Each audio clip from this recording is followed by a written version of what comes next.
বঙ্গভবনে জিয়ার কাছে এসেছেন আন্তর্জাতিক বহু রাষ্ট্রনায়ক প্রতিনিধি, ওআইসির মহাসচিব হাবিব চাকতি, পিএলওর চেয়ারম্যান ইয়াসির আরাফাত, গিনির প্রেসিডেন্ট আহমেদ সেকু তুরে, মিশরের হুসনি মুবারক, সৌদি অর্থমন্ত্রী সাবা আল খায়ের, চীনের ওয়াং ওয়াং চেন, জাপানের তাকাসি হাওয়াকাওয়া, বার্মার নেউইন, বিশ্বব্যাংক প্রধান রবার্ট ম্যাকনামারা, বিশ্ব স্বাস্থ্য সংস্থার প্রধান ডক্টর মাহলার, এসকাপের নির্বাহী জেবি মারাবিজ, নোবেল বিজয়ী বিশ্বখ্যাত বিজ্ঞানী প্রফেসর আব্দুল সালাম, ইসমাইলিয়া সম্প্রদায়ের নেতা প্রিন্স করিম আগা খান, নোবেল শান্তি পুরস্কার বিজয়িনী মাদার তেরেসা সহ অনেকে।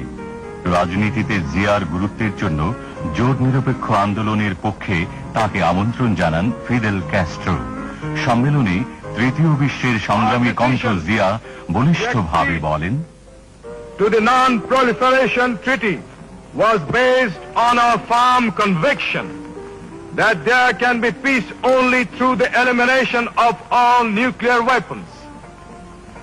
Moves towards the limitation of nuclear armaments and other weapons of mass destruction are important steps in creating an atmosphere of trust and the relaxation of tension.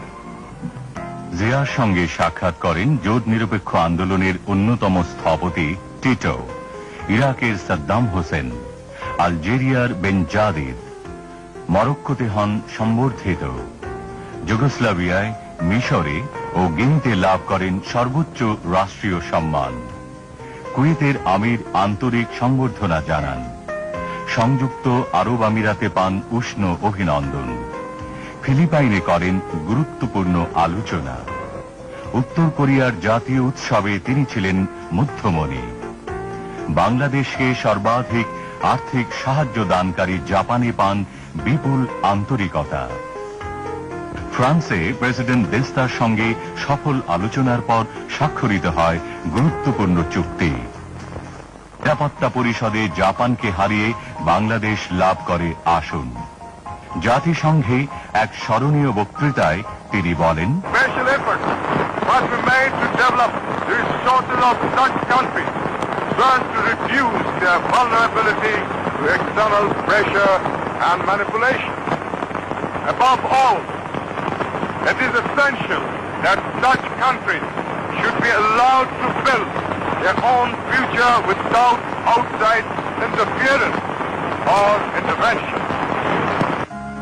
মার্কিন president Jimmy কার্টারের আমন্ত্রণে white হাউসে হন সংবর্ধিত।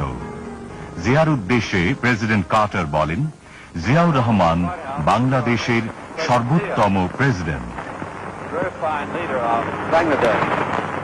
Tremendous progress has been made under his leadership and with the courage and determination of the people of this great country. Xiao জবাবে ধন্যবাদ জানান। It has been a great honor for me and my delegation to have the opportunity to meet you at a time when you are so very busy for the election.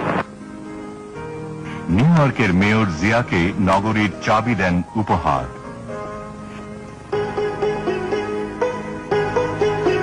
দীর্ঘ 8 mile হেঁটে চীনের দুর্লঙ্ঘ প্রাচীরের শীর্ষে উঠে জিয়া সবাইকে অবাক করে দেন।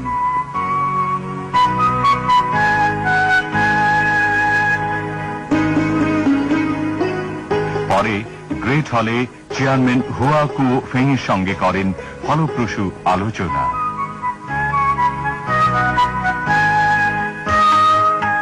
বিশ্বব্যাংক প্রেসিডেন্ট রবার্ট ম্যাকনামারা গ্রাম বাংলায় ঘুরে মন্তব্য করেন, জিয়ার নেতৃত্বে বাংলাদেশ সঠিক পদক্ষেপ গ্রহণ করেছে। গ্রাম বাংলার কোটি কোটি রুগ্ন জীর্ণ মানুষকে স্বাবলম্বী করার জন্য খাদ্য উৎপাদন দ্বিগুণ করা, নিরক্ষরতা দূরীকরণ, পরিবার পরিকল্পনা ও জনসংখ্যা নিয়ন্ত্রণ করা, আইন শৃঙ্খলা রক্ষার নীতি নিয়ে জিয়া ঘোষণা করেন তার স্মরণীয় গ্রাম সরকার নীতিমালা। 9 কোটি মানুষকে সংগঠন করতে হবে।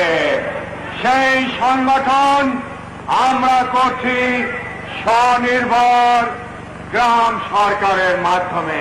এটা হলো 1 নম্বর। এবং এই স্বনির্ভর গ্রাম সরকারকে খুব শক্তিশালী করে, পাথরের মতো শক্তিশালী করে, বিদ্যুতের মতো চমকপ্রদ করে, সংগঠিত করে আমাদের সমস্যার সমাধান করতে হবে। আমাদের দেশের গ্রামের আসল নেতৃত্ব স্বনির্ভর গ্রাম সরকারের হাতে তুলে দিতে হবে।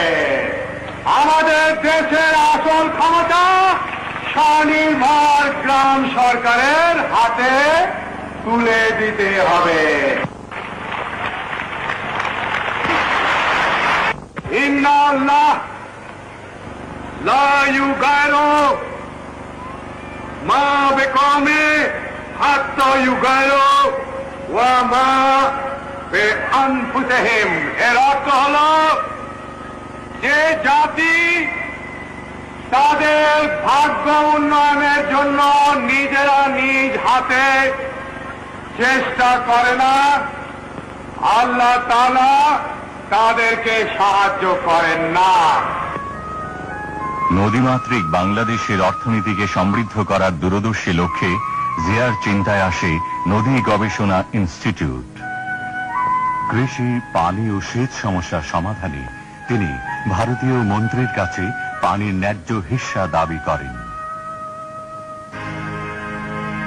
ইতিমধ্যে 81 সালে বাংলাদেশের সমুদ্র সীমায় জেগে ওঠে দক্ষিণ তালপট্টি।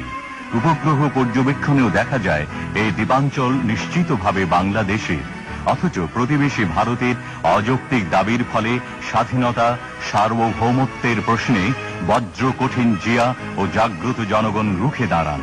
সীমান্তে উত্তেজনায় সতর্ক হয় দেশ রক্ষায় নিযুক্ত বাংলাদেশের অতন্দ্র প্রহরী।